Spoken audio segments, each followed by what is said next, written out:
Hey friends, today I'm giving this beautiful cabinet surface a quick refresh and wiping away all the dust that's built up over time. First, I spray a light layer of cleaner directly onto the surface. I don't use too much, just enough to help lift dust, fingerprints and any little marks.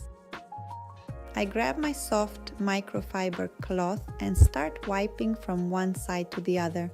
I like working in smooth, even motion so I don't miss any spots. The spray helps pick up the dust while leaving the surface looking fresh and polished.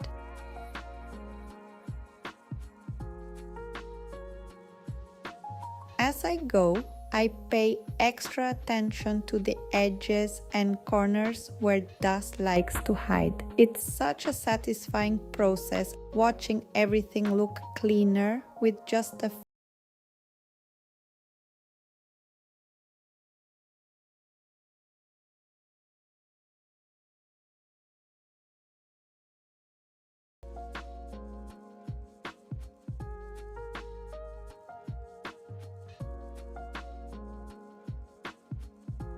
And that's it, a quick and easy clean that instantly makes the space feel more put together. Thank you so much for cleaning with me today. I hope this gave you a little motivation to tackle a small task around your home. See you in the next video.